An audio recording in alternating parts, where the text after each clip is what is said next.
Hello, and welcome on Youken, the podcast brought to you by Youken Groups. Today, it's January 9th. I have class in like an hour, but I thought maybe I should do this episode real quick. I usually don't talk about business in a lot of episodes, but I decided mostly my podcast will be mainly talking about it. I mean, the podcast is always all about me and me and me. So, since I don't want to edit this video and this audio podcast, I'll just go fast and straight to the point. First, this year I have decided instead of working too much into my label like I usually do, and I know I'm lazy, so I've just decided what I would do is I would just invest. So this year I took a leap of faith and I decided to invest into different small labels and artists. They have their teams, they have everything. I don't have to build up a team and everything anymore. It's easier for me. That's like one of the goals I had this year.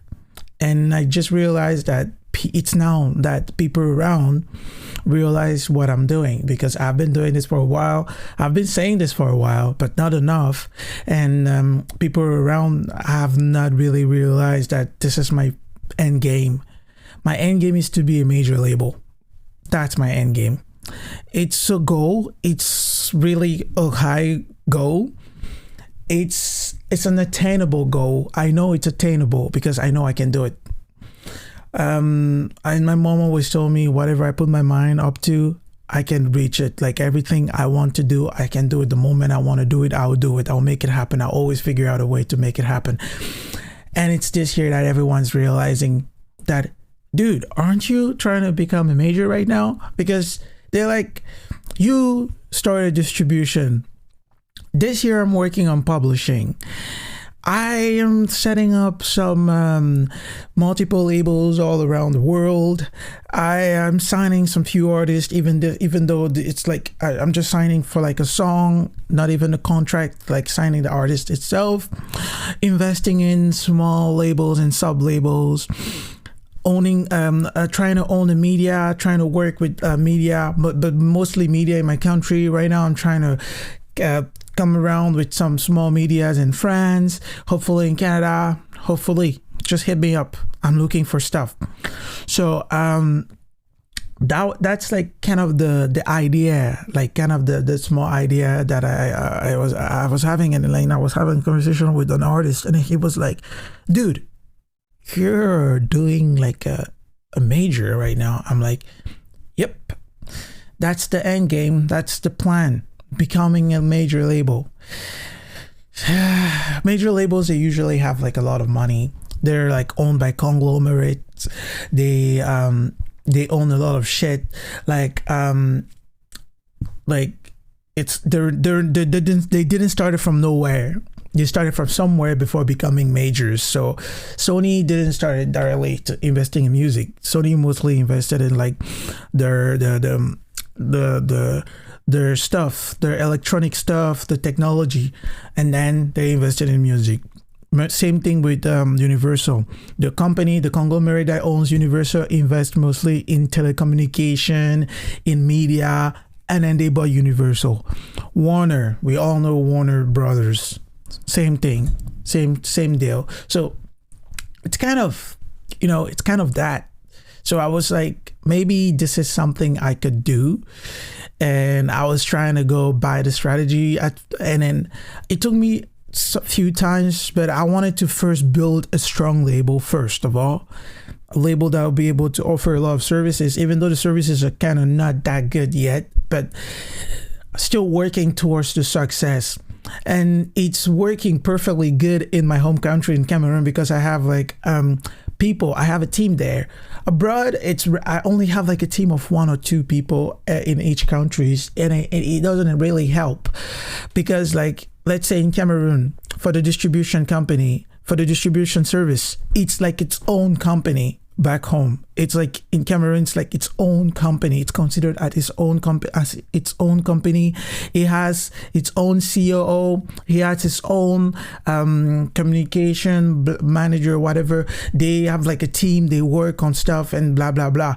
But like when it comes to Canada, I'm the only fucking one. There's no one else in the team. I'm like the only guy. In France, there's only one guy. You see, it's like only few people around the globe, but like that's why I'm like, if I have the power of people in my country, why not use that to grow from there? Because it's also like testing the strategies. I know it's a different market and everything, but like I test the strategies there. I see what works, see what doesn't work, and then if I build another team in another place, I know what to not make the mistakes on. Depending on the market, gotta have to start in the market first. Gotta have to know how people think, how people interact, how people consume the music and everything. But it's always the same kind of stuff when you come to dealing with a company. Right now, my eyes are hurting because like I in front of my screen without my glasses. Let me just wear my glasses. It's because like I want you guys to see my face, but I don't want to hurt my eyes. So what I wanted to say. So last year I've invested. Let me be transparent, okay? I've invested around $8,000. Okay, some people will say that's small. In my country, that's around $4 million. 4 million in French CFA, in my country currency. That's around 4 million investment.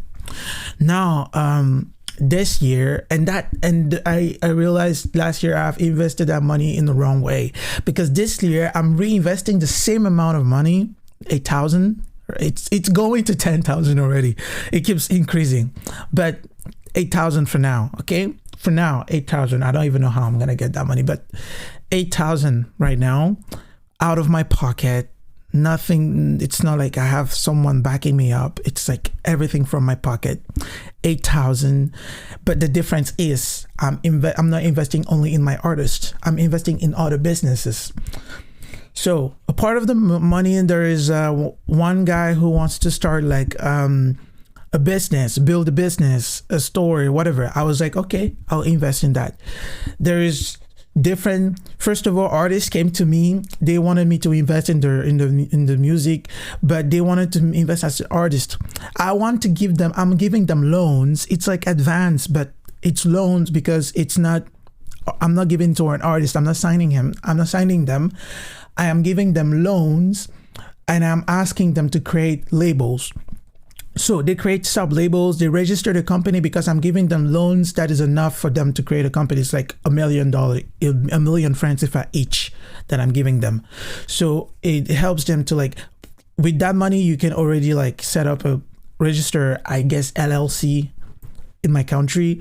So that will help them to register. Hence, if they are not able, like, this is just my way to be nice. I will not disclose their interest rates and everything, but this is just my way to be nice. I don't want to put people in prison because they won't be able to pay back my money. So I help them to set up a business. They set up a label. By setting up the label, it's like I'm investing in the company, not in the individual. Hence, if the company doesn't get to pay me back, I get to take over the company sort of belongs to me in a certain percentage, but I get to take over the company, all the resources, all the income and everything. So it's a best way to do it, because I don't want to, I just thought about it. I was like, if they don't pay me, I know my lawyers will be on their back, and I don't want that. I don't want to be that kind of person. So yes, I might lose money, but I'm still a fucking human being. It's not because money and blah blah blah. That means no. For me, yes, it's business, but that's who I am. That's how I work. I like to be a business guy. I mean, the interest rates are kind of salty, so don't worry about it. But I'm a business guy, yes, but I'm still a human being. Okay, I still gotta have to think about how people could go. They're artists, they don't really know how to like manage labels and stuff. That's why I'm gonna help them set up their labels. That's why I'm gonna help them like get everything ready, everything working while they do their artist stuff. But they're the boss, they're the label managers, not me, you know? So, but that's the plan for this year. I'm just gonna see how it's gonna go. I quitted my job. I don't know. I haven't felt so free for a while, like less pressure, less stress, less nothing. I'm just like, whew, after 3 years of this job, I'm leaving finally. I'm like relaxed. Like I'm like more time for myself, more time for my business. So I'm like working on it like all the time. At school, the moment I have a free time, I work on it. Perfect. That's perfect. So that's one thing. Second thing, I'm gonna set up publishing. I'm gonna work my ass on publishing. Right now, I'm setting up I'm registering for publishing everywhere and every PROs that I can in Canada, so I could collect the most of the five royalties that I can, so that I could offer a really great service to my artists or to my clients. Hence, then I am trying to work on in France and every other country so that I could collect, because if I work with only SoCan, for example, they're going to take a cut when they collect from other countries. I want to deal with those countries myself so that they don't have to take the cut, and you know, they just deal with Canada, and then I just go and register with US. They just deal with US. France just deal with with France and other countries that they collect from, you know, all the stuff like that. So that's like my plan for this year. It's going to be hard. I'm going to take my time. I'm going to try my best as I usually do. And I know I'm going to make mistakes, but I got to have to start somewhere. I'm going to do another episode just right now about my career. So next episode is going to be about my career as an artist. Thank you for listening. This was Youken, the podcast, brought to you by Youken Groups.